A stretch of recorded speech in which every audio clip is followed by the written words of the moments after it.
Sa video na to, ipapakita ko ang iba't ibang tradisyonal na paraan ng pagluluto ng itlog. Pag-crack ng shell sa sharp edge, hahati ito sa maliliit na piraso na pwedeng humalo sa itlog. Bukod doon, pwede rin mabasag pati yung egg yolk. Kaya mas mabuting basagin ang shell sa flat surface dahil gagawa lang to ng curve paloob na poprotektahan naman ng membrane. Pero kung sakaling may humalo pa rin, madali lang tong kunin gamit yung kalahating part ng shell. Sisimulan ko sa pritong itlog. Gagamit ako ng non-stick pan dahil ang egg whites ay gawa sa protein na dumidikit sa metal habang niluluto. Sa konting butter, lulutuin ko to sa mahinang apoy. Para mapabilis, tatakpan ko to ng 2 minuto. Gagawa to ng steam at iikot ang init sa loob.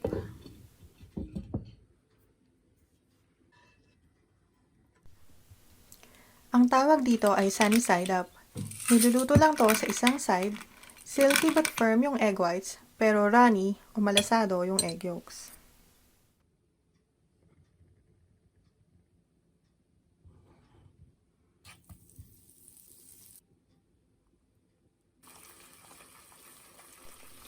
Kapag binaligtad to, ang tawag na dito ay over easy.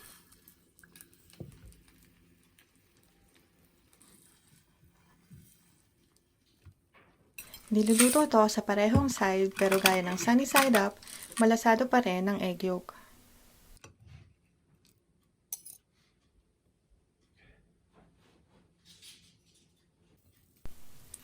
Pag niluto pa to ng mas matagal, para sa mas firm na egg yolks, ang tawag na dito ay over medium. At sa lutong-lutong egg yolks, ang tawag na dito ay over well.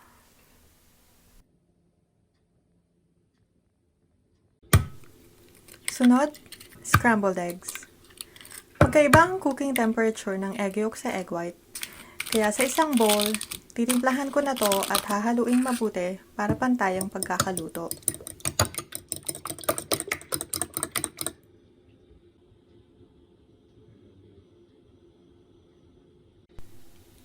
Gagawa ako ng 2 klase. Una, American style.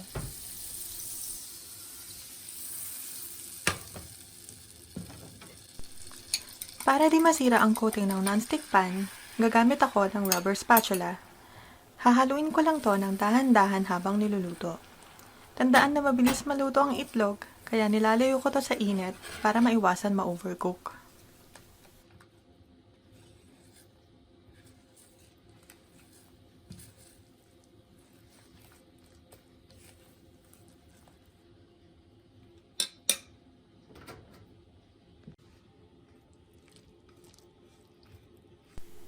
At ito na ang American-style scrambled eggs. May malalaking curds, pero fluffy at tender pa rin ang texture.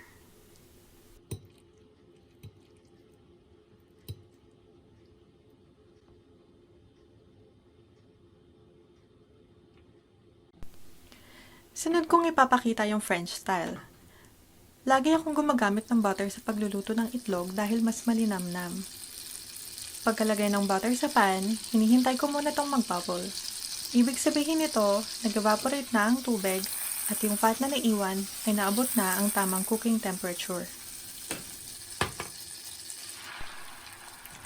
Sa mas mababa pang init, hahaluin ko to ng mas mabilis gamit ang rubber spatula kasabay ng pag-shake ng pan.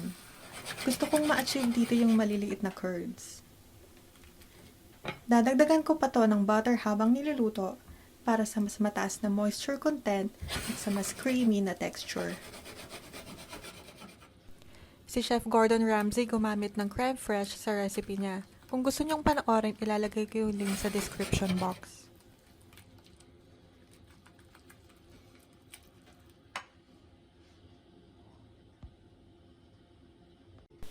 At ito na ang French-style scrambled eggs. Napaka-creamy ng texture nito at malasado ang pagkakaluto.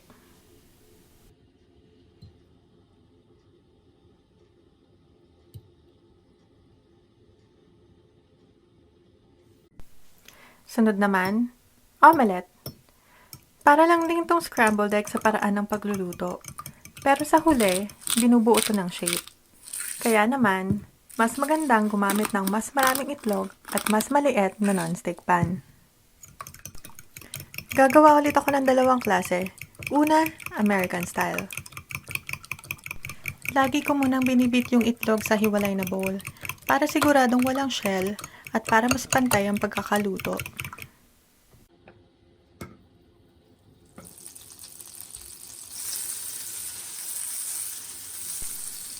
Pagbuhos ng itlog, hahaluin to ng tuloy-tuloy hanggang half-cooked.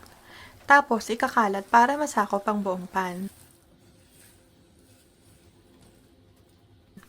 Traditionally, ang American omelette ay may palaman sa gitna. Pwede kang maglagay ng kahit na anong gulay o keso. Pagtapos ay tutupiin to sa gitna na parang half moon.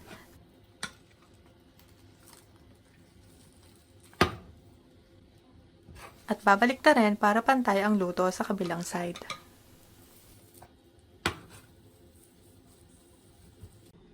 At ito na ang American style omelette. Meron tong konting browning sa surface, pero creamy pa rin sa gitna.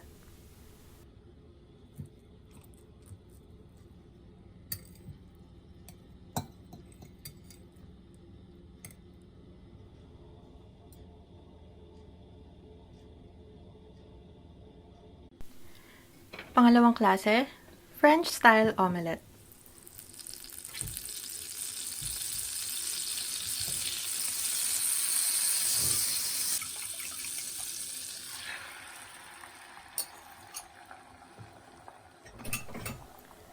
Pagbuhos ng egg sa pan, hahaluin ko to ng mabilis gamit ang rubber whisk.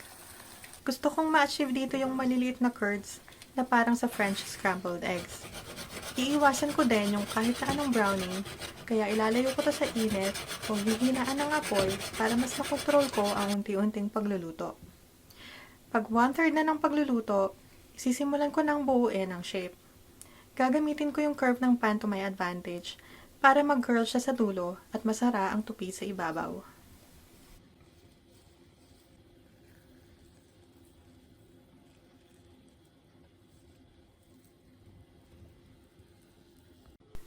At ito na ang French style omelette. Pale yellow ang kulay nito, cylindrical shape, at pag hiniwa, malasado pa rin sa gitna. I highly suggest na panoorin niyo yung French style omelette ni Chef Jacques Pepin. Ilalagay ko yung link sa description box sa baba. Sunod, poached eggs. Importante dito na gumamit ng fresh na itlog. Ang pinakamadaling paraan, maglagay ng tubig sa isang baso o bowl. Ang fresh na itlog ay lulubog sa ilalim ng tubig ng patagilid.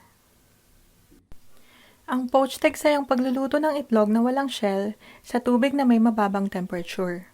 Sa pagluluto ng poached eggs, hinahaluan ng suka at asin ang tubig. Ang acidity ng suka ay magkakaroon ng chemical reaction sa protein ng egg whites. Sa parehong paraan din kung paano naluluto ang isda sa suka kapag gumagawa ng kilawin. Sisimulan ko sa paghalo ng tubig para makagawa ko ng vortex. Pag hina ng ikot, ibubuhos ko yung itlog sa gitna. Bubuo to ng mas magandang shape habang umiikot. Sisiguraduhin ko din na tama ang temperature ng tubig. Magandang indication dito yung maliliit na bubbles na tumutulak pataas sa itlog habang niluluto.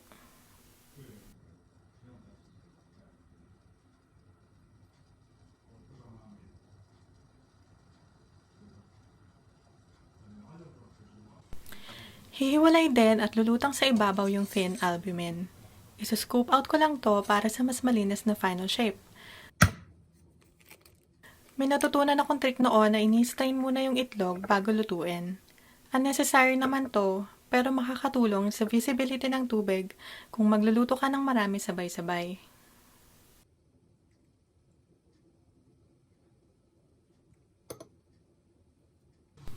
Pagtapos ng 3 minuto, handa na ang poached eggs.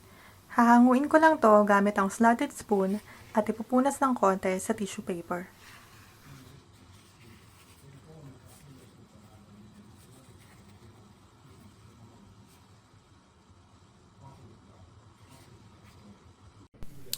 At ito na nga ang poached egg.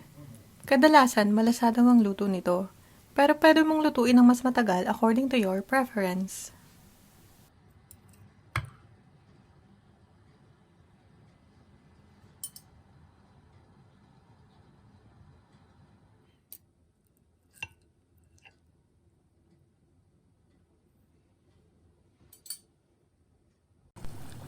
Lastly, boiled eggs.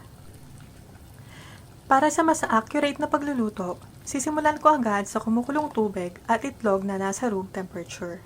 Importante din na gumamit ng timer dito. Pagkuluan ng tubig, ilalagay ko yung mga itlog ng dahan-dahan. Pero may isa pa rin akong nabasag. Tatakpan ko at papatayin agad ang apoy dahil hindi naman to kailangan ng tuloy-tuloy na kumukulong tubig. Pagtapos ng ilang minuto, ililipat ko to agad sa ice water para matigil ang pagluto at maiwasan ma-overcook. Nagluto ako ng boiled eggs ng iba't ibang minuto at yung isang nabasag, pinabayaan ko na lang ma-overcook. Para mas madaling balatan ng boiled eggs, binabad ko to sa ice water ng buong 15 minutes. Dahil dito, unti-unti nang humiwalay yung membrane sa egg white. Magandang trick din ng pagbabalat ng itlog yung pag-roll nito sa flat surface.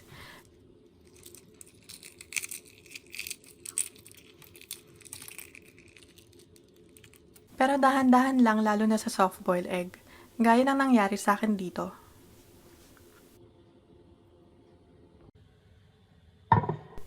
At ito na nga yung mga boiled eggs, pati na rin yung isang overcooked.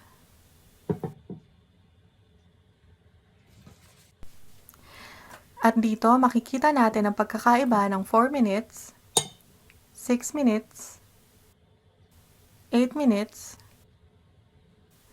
10 minutes, and 12 minutes. Pati na rin yung isang overcooked.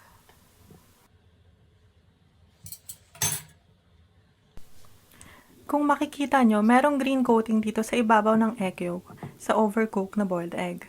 Nangyayari to dahil yung sulfur sa egg white at yung iron sa egg yolk ay gumagawa ng chemical reaction pag matagal na niluto.